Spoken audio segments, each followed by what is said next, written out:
Hello, everyone. I'm Augusta Myers. We're here today talking with Councilor Pat Davis from District 6. Thank you for joining us for this interview. Thanks, Augusta. This is exciting, actually. Yeah, I know.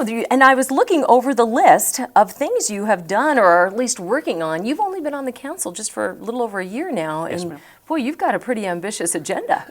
We've been busy. People don't stop calling, and Yeah. we inherited a whole bunch of projects that were underway in UNM, Nob Hill, International District. So getting those finished and committing to finish some of the projects that Councilor Garduno started before he retired has been a big piece. And then getting the next piece of safety and environmental responsibility headed has been a new challenge. Sure, to say the least, and it seems like you've jumped in with both feet. That said, give us an idea. I mean, most of the people know what defines District 6, but just give us an idea of the boundaries or the flavor or what neighborhoods that includes. Yeah, the neighborhoods people think about first are always Nob Hill, UNM, our International District, but we include the Highland area, Southeast Heights, all the South San Pedro, all the way down through the airport to the new Mesa del Sol community that's developing south of the airport. So it's very actually diverse. It's the largest district in the city of Albuquerque. Yeah, and it includes everybody from upper income people around the university all the way down to some of our poorest neighborhoods.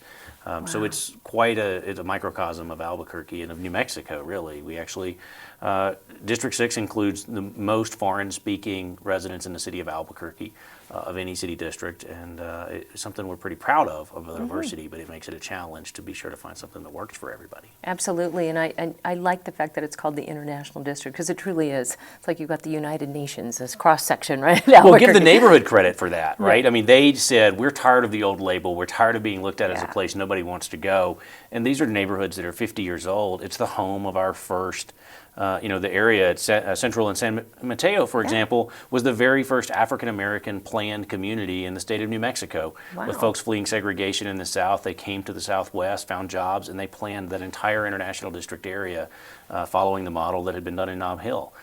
So it's a historic place, and they reclaimed it, calling it the International District, and the city and the state has put a lot of money into making it a destination now, which is a pretty cool development. You look at the parks that are there. The Holland Market that they're at Central Louisiana is a destination for anybody. The State Fair and the Expo that's coming back and doing some revitalization along that area. It's a pretty cool place to be right now. Absolutely, and I think it's neat that, back in the day when this all grew up around the base and that very historic area, those were things that were just considered infrastructure, and now it's kind of come full circle, and we're celebrating those landmark, iconic kind of things that are in that district. So that's really great to hear that you get to be part of that and some of the revitalization of it as well. I was looking at the list, forgive me, got to put my glasses on so I can read this. One of the things that you've gotten involved with in the last year since you've been on the council is passing a resolution to create 25% of the energy the city uses from solar by 2025. I've got to tell you, I love that because, first of all, I think New Mexico should own solar. We should be the example for solar throughout the world, if not the nation.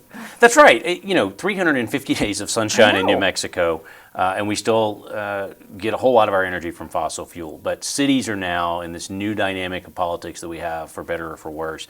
Cities are the places where innovation is happening in government right now because we're taking responsibility for our own destiny. So when I took office, some of the community groups came forward, like Environment New Mexico, and brought ultimately some other community groups together and said, hey, what can we do to lay down our renewable energy footprint and start divesting from fossil fuel? We looked and said, the city has hundreds of buildings, and we did some engineering analysis and found that if we put solar on just 50 or 60 of those buildings, we can reduce the city's energy consumption by 25% and replace that with renewable energy. Wow. It's a pretty big initiative. It's the largest public municipal solar initiative anywhere in the state of New Mexico, and a huge credit to bipartisan cooperation because we started out as a progressive sort of renewable energy piece, but as we did the math and continued to work forward, we brought conservative folks on board because it turns out now the cost of renewable energy is cheaper than the fossil fuel alternative. And so as we build new city buildings, I'm really excited for us to start looking at energy neutral buildings and moving the city even farther away. It's a huge $50 million investment in renewable energy, subsidized and helped with federal renewable energy credits at zero cost to our taxpayers. So we'll be looking to roll that out over the next 10 years. But I think we'll see the next first 4 or 5 million of those here this year. and a big step forward. That is huge. And, I think, when you talk about that bipartisan support, it's nice to see, and that support largely, or a lot of it, I'm sure, is there because the technology is now supporting the results that people are talking about. It's just getting better and better. And local jobs. I mean, Yeah. we look at this, right? The first phase of what we think we'll be doing here in the city of Albuquerque over the next year is about $4.5–5 million in solar on a dozen city buildings. But those are local jobs. Albuquerque has a huge solar industry. And so we're not just taking Albuquerque a little bit off of the fossil fuel sort of tap, but we're also investing that money and that infrastructure in local jobs. That's not stuff we can outsource to China or Mexico. Somebody has to be here in Albuquerque to install those, to maintain them, to do the engineering and design. And so we'll employ almost 100 local people in doing this project over a few years.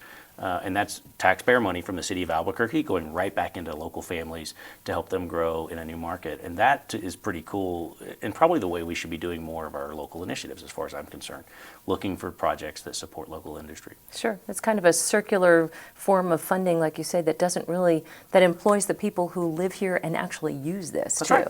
So that's incredible. And the fact that it's, who knows how long you're going to be on the council, but it's a project that, because it's 2025, stands to actually employ a lot of people through the years. It does. And when we're looking at, no matter what people think about the ART system, I think we're all pretty excited to say that it'll be the country's first all-electric rapid transit system, bus rapid transit system. The buses that we're buying are all electric.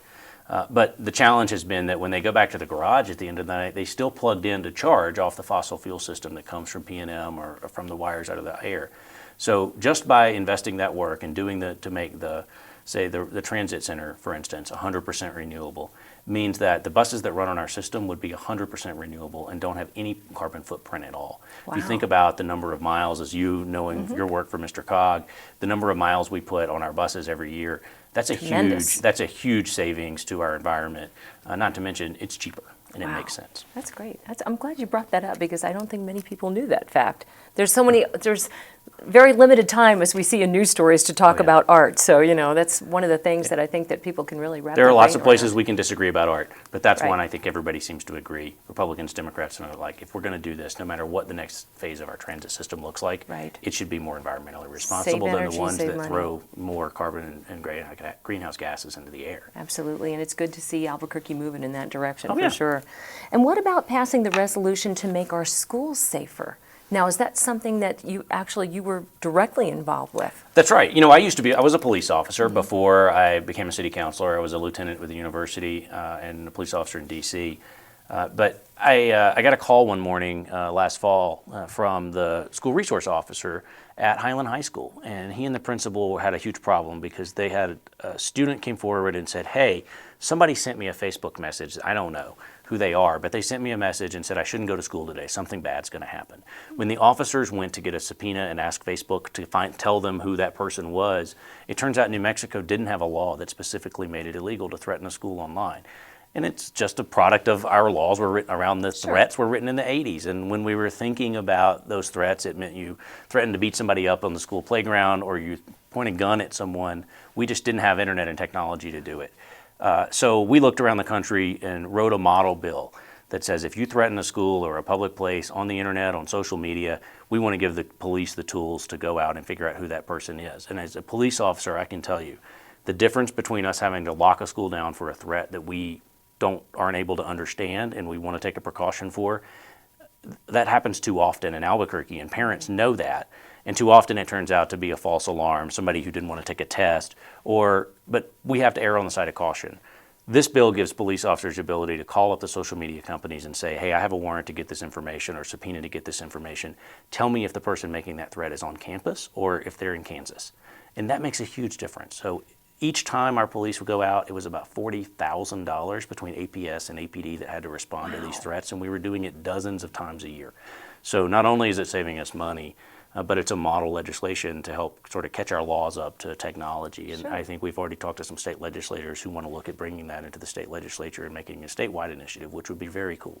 Well, especially with the way technology is right now and how fast and quickly people absorb their information, why not let the police officers have that kind of technology on their side too, and be able to assess the situation. Like you said, is it someone local? Is it from Kansas? That gives them a better idea of the validity of a cyber threat. Sure, and it also gives us the tools for if it's young people who didn't want to go to school that day to take a test, it gives us a route to get them into a process to work with them to figure out what's going on and how we can help them without over-criminalizing them. But if it's a serious threat, a police officer needs to be able to know within a couple of minutes that the person who made that threat is on campus and real.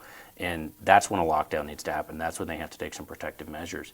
But without that information, they have to treat every opportunity like it's a real threat. And it was disrupting our schools. It was causing our children to be scared. And quite frankly, in Albuquerque right now, we need our cops to be focusing on the things that really matter. So this is giving them a new tool in order to use technology in a smarter way. Oh, I bet they appreciate it so much too. And it's great that it comes from a police officer in the field. Right, I was going to say that your background certainly helped with that. Does what about finalizing the location and funding for the International District Library? Well, Talk about that a little bit. Yeah, again, when we talk about what happens in the next generation of Albuquerque, we're talking about rebuilding our police force. We're talking about building a public transit system that helps our workforce get back and forth to where the jobs are now being relocated along Central. But we're also talking about what it means to take a community and what a library means in the 21st century. It's not the place we necessarily always go check out books anymore. It's, for many people, the first place they learn how to use the internet. It's where you go to the downtown library today, there's a waiting list of people getting online to look for jobs and to file job applications, because that's the way you have to do that nowadays. Libraries have to evolve like everything else. And they have. And they become a community center in addition to a place where kids go to learn to read. And so we inherited a project that Councilor Godreanu had started almost 8 years ago to build a new, huge international district library on the east end of Central. And so with state legislators putting capital outlay dollars in and the city squirreling those dollars away, we got pretty close. And so since I've taken office, we've put almost $2 million into the final bit of that. We finally, when the old Caravan nightclub on East Central was ready to go out of business, instead of her shopping around for someone else to maybe put a housing development there or a shopping center, she came to the city and said, hey, I hear you're looking at doing this library. Let's talk about whether that would be a good place for it. Very cool. So when she got ready to retire, the city bought that. And we're going to use that as the center of East Central development. And so over the course of the next 4 or 5 years, you're going to see about $12 million in public dollars that are going into that section of East Central anchored around the new library. That's exciting. That's a huge change really for exciting. a piece of East Central that's taken a long time to come back and is really ready and moving forward. Councilor Harris on the East Central has been doing a lot of work on revitalizing everything's east of Eubank with a new metropolitan redevelopment area. But this would really be an anchor for us there. And if you think about what the new West Side Library looks like on Coors, it's a real anchor. And it says the city cares about this neighborhood, it cares about these people. And something like that is far overdue for our friends in the International Really District. elevates the profile. Oh, yeah. And you talk about working with Councilor Harris, so much of these projects, and you're the ones that the councilors have to go to bat for their individual projects within their own districts, but there's still a lot of crossover and collaboration because your districts touch each other. So I'm sure you've had to learn a lot about that through the last year. Well, I was in, as we're taping this today, I was in Washington, D.C. last week, sort of just after the new election, and nobody's sure what's really happening. And I think what we were telling them is maybe they could learn a few lessons from us back here in some of our cities. Over the past year, I've sponsored or co-sponsored about a dozen bills. 10 of those 12 have been with Republicans on the city council. And it's because, like you're saying, things like public safety, libraries, paying the city's bills, everybody agrees on getting those things done. And in Albuquerque, we're lucky that we have a structure that keeps the councilors focused and connected to our neighborhoods. And so we hear a lot from them.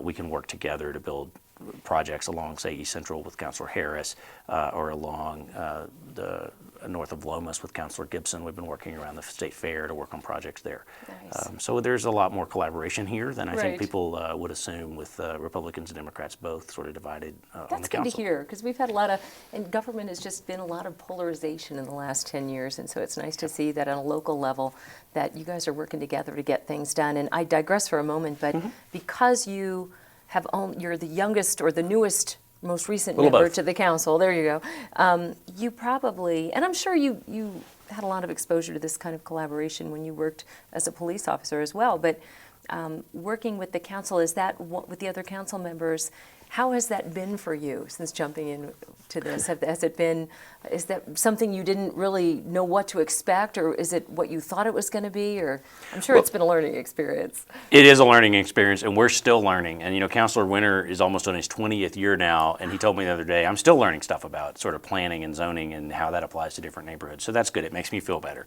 But, you know, before I did this job, I was a police officer, and so I knew public safety pretty well. But I was also a community organizer with Progress Now and some of the community groups working on marijuana legalization and minimum wage. And so we had worked for years to pressure the city council to take on these initiatives. Being on the other side of receiving those phone calls and knowing suddenly what it means to get 150 emails in an afternoon about something, it really tells you like how to pick out the things that really matter to people. So it's been fun. But you know, I get to learn. I came in with a background in public safety, which I think is good because we have counselors who are preachers and CPAs and machinists and lawyers, and we didn't have anybody with a public safety background specifically at the council. And so each of us has sort of brings a different piece. And so when it comes to education policies, Brad Winter's the first person I call because he was APS superintendent for years. So we've figured out sort of how to ask who. How to get things done, and there are resources for each other. Yeah, we are resources for each other, but that doesn't mean there are some places where, like I said, public safety, transportation, infrastructure, paying the city's bills. There's not much disagreement about that, but there are some places when it comes to social issues or our values where there are some lines we don't yet agree on, and we have to have those hard conversations with each other. But that's sort of politics, and I think we do it a whole lot better than folks in Congress do, and so, you know. I think that's an important piece of our committee structure and the way we work on these bills. Absolutely. Well, if this list, I should say, is really testament to the fact that obviously you have to work together to get these kinds of things done. And I wanted to go further down the list, creating a basic life support program to reduce the strain on APD and AFD. Tell us a little bit about that. If there's anything people in Albuquerque know right now, it's that crime is at an epidemic level. And at one point we focused a lot of attention on property crime. It's now transitioned into violent crime and other things in so many of our neighborhoods. So we've had to take a new look at, we fully funded what APD, the 980 officers, almost 1,000 officers APD needs in order to staff. But until they get there, as we sit here today, they're almost 200 officers short of that. We're putting 150 officers each year into the police academy. Those are full classes we can't take on anymore. So it's a commitment to meet those goals. Oh yeah, and we fully funded the department that we need. In the meantime, however, it's important on us to take a look at how are we using the resources we have. So when I went out and visited with our fire department, for instance, and realized that every time they get a call for a person who may be intoxicated at a bus stop or who falls down in the park, they have to send a fire truck, an ambulance, a rescue unit, and 2 police cars to check out to be sure that that person doesn't need larger help. And that just doesn't make any sense. Our cops were speeding by domestic violence calls to go to a person who was drunk at the bus stop because of the way our codes and our procedures were structured. So we worked with APD and AFD to change that. A pilot program to put firefighters into early response vehicles and to be proactive. And so they drive up and down Central and in neighborhoods where we see a lot of homelessness and a lot of people with substance abuse issues. They do early intervention with them, take them to programs, try to get them into systems so that they're not using our 911 system, and also relieving our police officers who need to be going to burglaries and domestic violence calls a little quicker. Makes sense. It ended up taking police officers off 40,000 calls for a year that they were taking that were otherwise should be handled by the fire department. Wow.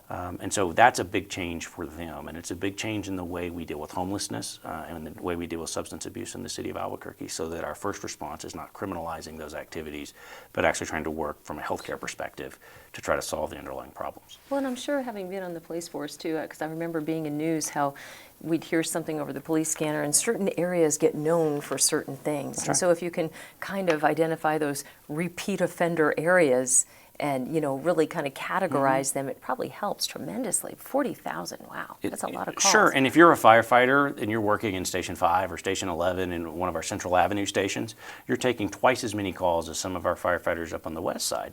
And that's okay because it means every neighborhood is covered. But it means that sometimes our firefighters are doing a lot more rapid response work on crisis management that we could be alleviating up front. And so if your house catches on fire or if you have a heart attack, we want the best trained resources and tools available to respond to that, and we want to be sure they're not otherwise dealing with something that we could have handled with a lower priority, and that's what this program is designed to do. And again, you had to work with those individual departments and probably several people through the community to kind of arrive at that. So that's pretty cool.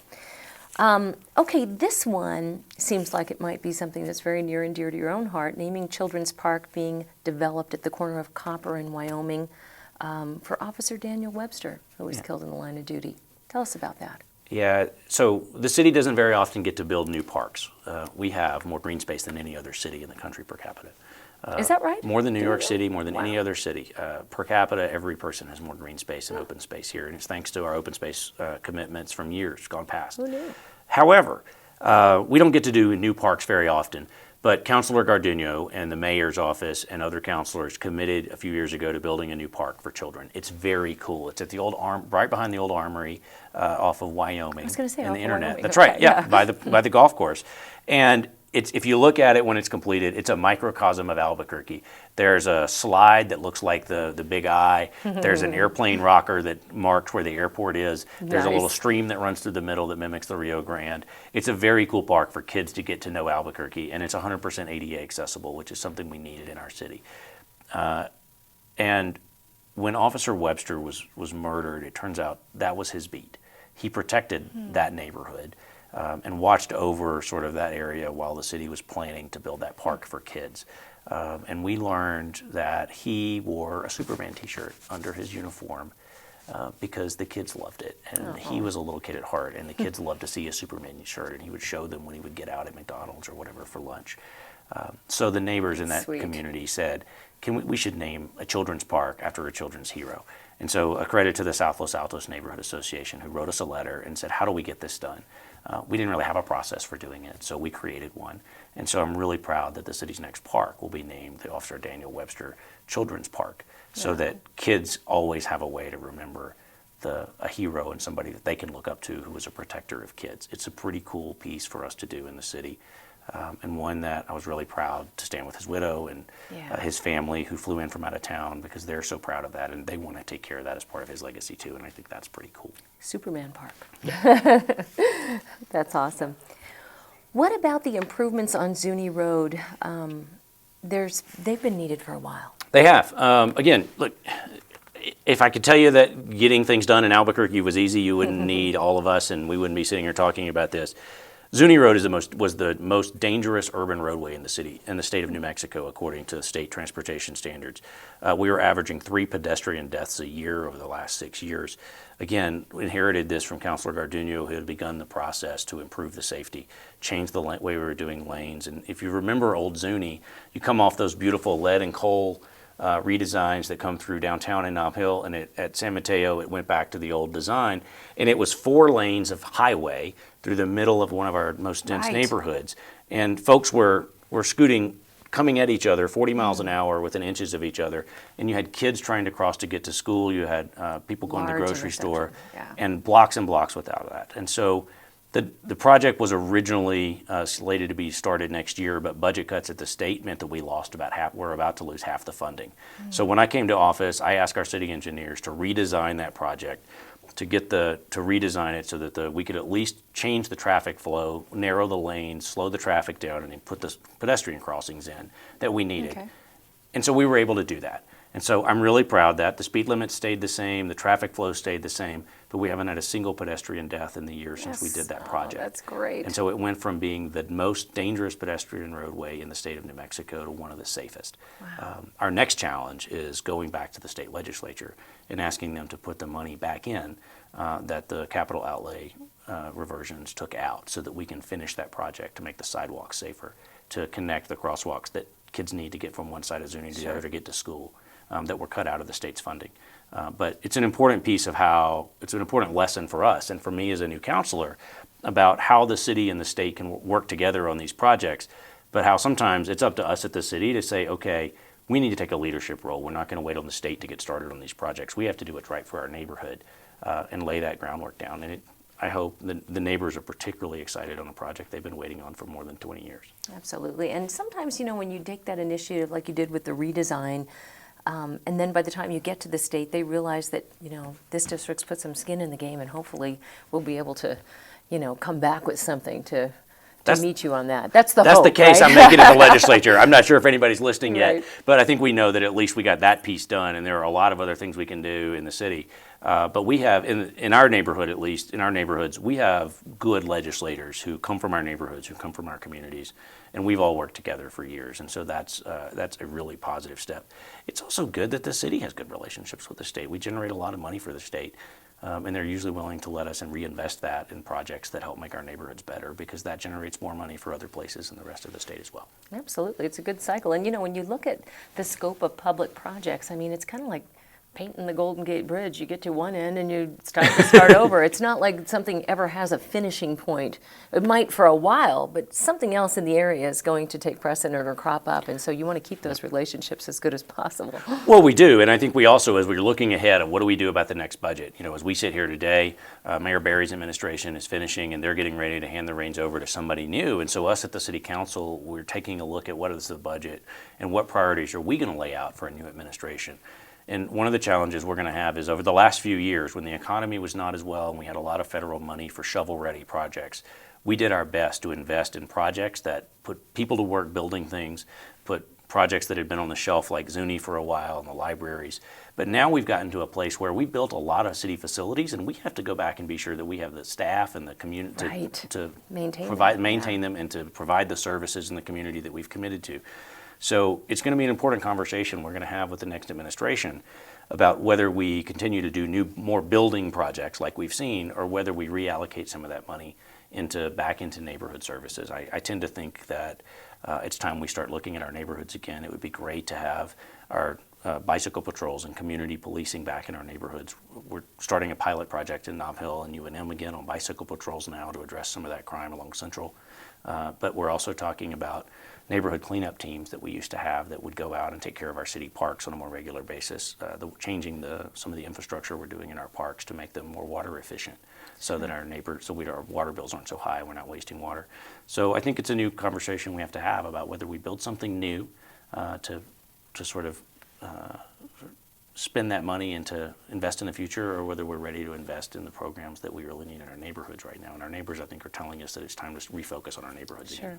And if you had that sort of ambassadorial group of people who patrols and watches, what more could you ask for? That's really the eyes and the ears out in the community, being able to report back, and it gives people a sense of pride to have that kind of investment in their own communities. Oh yeah, I mean the old neighborhood watches, adopt a park, and it's not that we're not block parties. It's not that we're not doing those, but it's that the city has grown, with demographics have changed. Sure. We lost a lot of people during the economic challenge, and now we're seeing young people come back, people my age and younger that are investing and want to stay here and are building their own businesses, and the arts community is exploding.